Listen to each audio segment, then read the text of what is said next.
নাম থেকে দূরে সরে বলি নেকি নয়। সিয়াম পালনের 2, 4, 5, 10 নেকি হয় না। সিয়াম নেকির ওই কোন কাজ নয়। সিয়াম হলো বিনিময় জান্নাত। সিয়াম হলো বিনিময় জান্নাত। পরে চলেন, আল্লাহ রাসূল বলছেন আসিয়ামু জুন্নাহ ওয়া হিসরুন হাসিনুন মিনান নার। সিয়াম হলো ঢাল, বিপদ থেকে বাঁচার জন্য সিয়াম হলো ঢাল। ভুল বুঝিয়েন না, সিয়াম মানে আপনার বুঝে রোজা। আমি রোজা বলি না, আমরা ব্যবহার করি না। আমাদের ভাষাতে রোজা শব্দ ব্যবহার হয় না। আমাদের ভাষাতে আপনার মতো আমাদের হিসাব নিকাশ নয়। আমরা দোকানপাটে বসি না।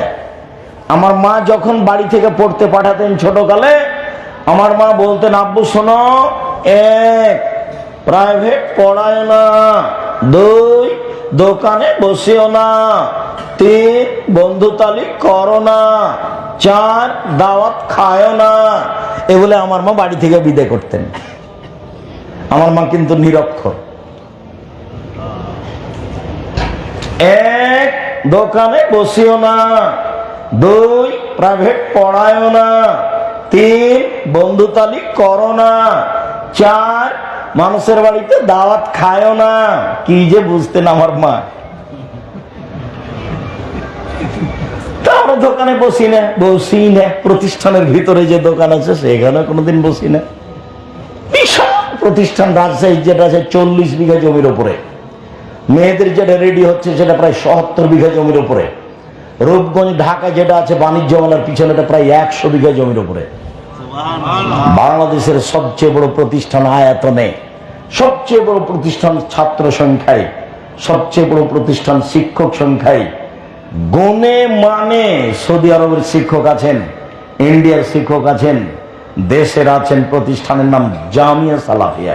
আমার মনে বড় সাধ, এই দেশে উন্নত মানের প্রতিষ্ঠান গড়ব ইনশাআল্লাহ। যেখানে ছেলে মেয়ে বাংলা, ইংরেজি, আরবি উন্নত মানের শিক্ষা অর্জন করে জাতির অন্যায়ের বিরুদ্ধে লড়বে, মুখে কলমে মিডিয়ায় লড়বে ইনশাআল্লাহ। জীবন বাজি রেখে সে কাজ করে যাচ্ছে।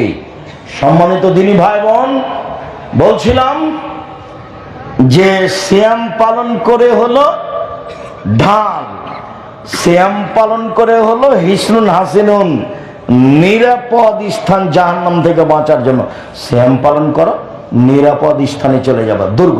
দুর্গের মধ্যে চলে যাবা, যেখানে কেউ আসতে পারবে না, জাহান্নাম আসতে পারবে না। এইটা হলো সিয়াম। শুনুন, উমামা বাহিল রাদিয়াল্লাহু তাআলা আনহু বলেন, আল্লাহর নবী একটা আমলের কথা বলেন তো আল্লাহর নবী, যাতে আমি জান্নাতে চলে যাব। তখন আল্লাহ রাসূল বলছেন, শোনো, সিয়াম পালন করো। ইবাদতের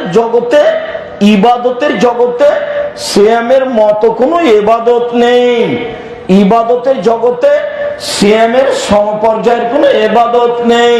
এটা হলো সিয়াম, এটা হলো সালাত। সালাত কিন্তু ভিন্ন ধরনের ইবাদত। সালাত মানুষের সাথে আপোষ করে না, সিয়াম করে।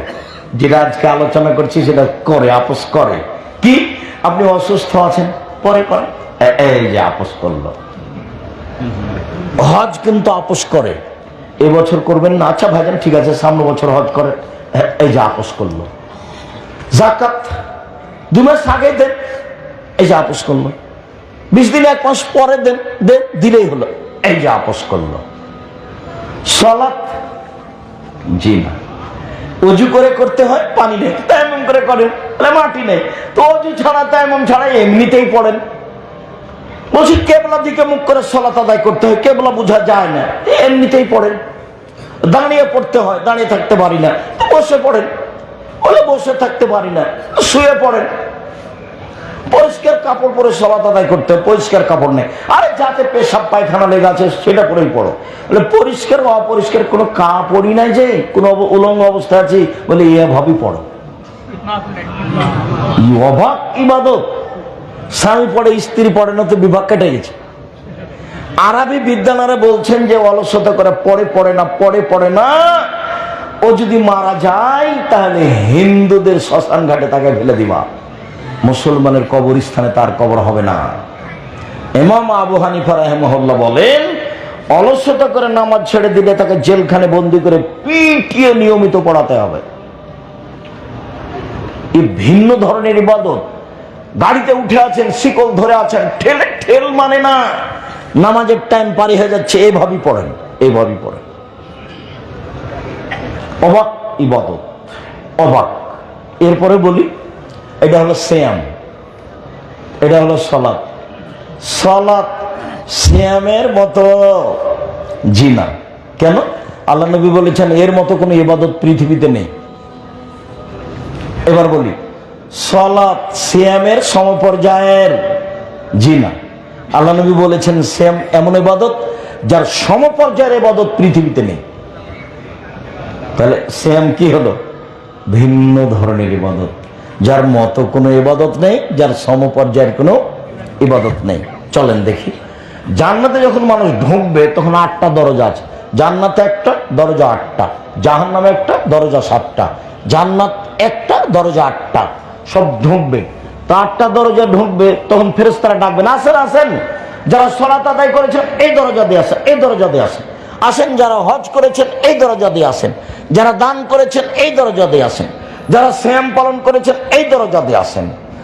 তো ডাকবেন ফেরেশতারা। তো সিয়াম পালনকারীর শেষ ব্যক্তি যখন দরজাতে ঢুকে যাবে, এটা বন্ধ করা হবে, বাকিগুলো খোলা থাকবে। বুঝাতে পারেননি? হজ করা ব্যক্তি সালাত আদায় করা দরজাতে ঢুকতে পারবে, সালাত আদায় করা ব্যক্তি দানের দরজাতে ঢুকতে পারবে, কিন্তু সিয়াম না রেখে এই দরজাতে ঢোকা যাবে না।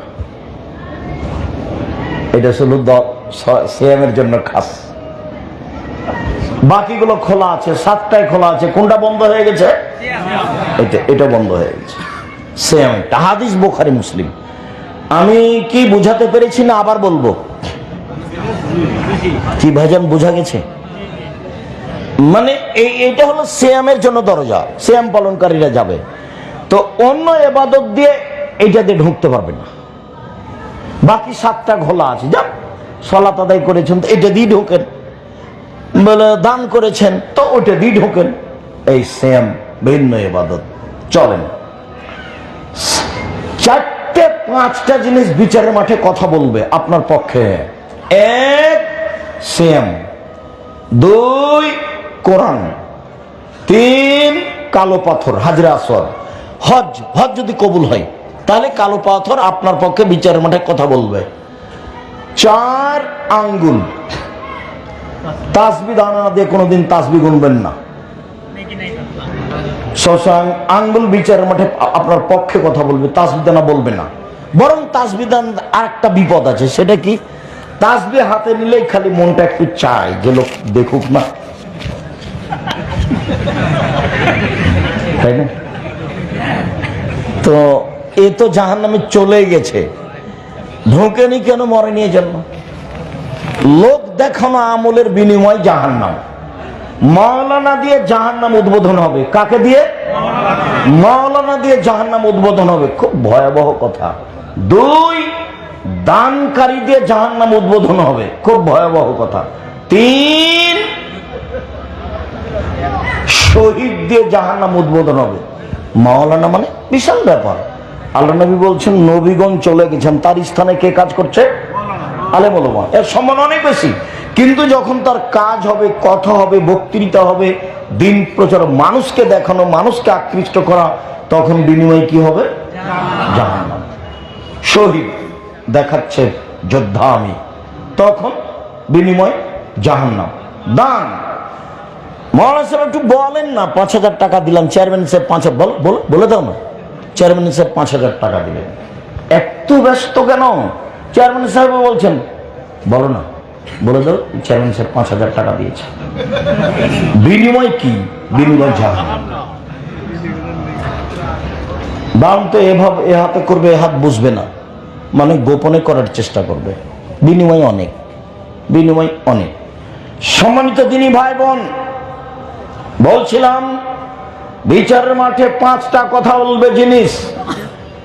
1 সিয়াম, 2 কোরআন, 3 হাজরে আসওয়াদ কালো পাথর, 4 আঙ্গুল, 5 আমানত আর সদাচরণ। আত্মীয়র সাথে, ভাইয়ের সাথে সম্পর্ক রাখতে হবে। তো বিচারের মাঠে যখন পুলসেরাত পার হবে মানুষ, তখন এক পাশে থাকবে আমানত আর এক পাশে থাকবে সদাচরণ, সহযোগিতার জন্য। আমানত কথাটা বুঝতে পারিনি, একটু বুঝিয়ে বলুন তো আব্দুর রাজ্জাক সাহেব। আমানত বুঝতে পারেননি? আমানত হলো আত্মসাৎ করা। আমানত মানে যে আত্মসাৎ করে না। আত্মসাৎ বলে পদ্মা সেতু করো, তাহলে বেশি টাকা আত্মসাৎ করা যাবে। বলে কম টাকার আত্মসাৎ, সেটা দেখেন না আব্দুর রাজ্জাক সাহেব, সেটা দেখেন। আরে শোনো, তোমরা 20টা ছেলে এক ক্লাসে পড়ো, তো টাকা উঠিয়েছে কি জিনিস কিনবা, সেই জন্য তো দুইজনকে বাজারে পাঠিয়েছে, যাও কিনে নিয়ে আসো। তখন দুইজনে 290 টাকার বাজার করেছে আর 10 টাকার চা খেয়েছে, দিয়ে ওই 10 টাকা এরই দামের সাথে ঢুকে দিয়েছে। ভাই বুঝা গেছে কি? এটা আত্মসাৎ। আমি কি আবার কথাটা বলবো? এটা হলো আত্মসাৎ। এরা বন্ধু বান্ধব টাকা উঠিয়েছে, একটা জিনিস কিনবে বা কাউকে উপহার দিবে, তো এরা 500 টাকা উঠিয়েছে। বাজার করার পরে এরা সবাই নাস্তা করেছে, তো নাস্তাটা ওই জিনিসটার দাম বেশি করে করে কি করে দিয়েছে, ওর মধ্যে ঢুকিয়ে দিয়েছে। এটা হলো আত্মসাৎ। এইরকম আত্মসাৎ নেই যার, আমানতদারি আছে। পুলসেরাত পার হওয়ার সময় আমানতদারি তার এক পাশে থাকবে, আর এক পাশে থাকবে ভাইয়ের সাথে সদাচরণ, বোনের সাথে সদাচরণ। এটা তো যশোর, এটা ভালো। আব্দুর রাজ্জাক সাহেব, যশোর বলে কি বলতে চাইলেন যেন একটা কথা? আরে যশোর বলে বলতে চাইলাম রংপুর, লালমিনহাট, টেম্পোবাড়ি, কুড়িগ্রাম, পঞ্চগড়, ঠাকুরগাঁও, গাইবান্ধা, জয়পুরহাট, এইসব ডিস্ট্রিক্টের মানুষেরা বোনকে জমি দেয় না। যদি চায় বোনেরা জমি, তো বলে বের হ, বের হ, বের হ, এসেছিস খাইস, আবার জমি কিসের? আসিস খাইস, তুই আসিস, তোর বেটা আস, তোর বেটি আস, আবার জমি কিসের? যশোরে এরকম নেই। যশোর রাজশাহীর মতো। আমরা আমাদের জীবনকে ভালো কাজে ব্যয় করি, আমরা বেশি বেশি করে নেক আমল করি আর খারাপ কাজ থেকে বিরত থাকি।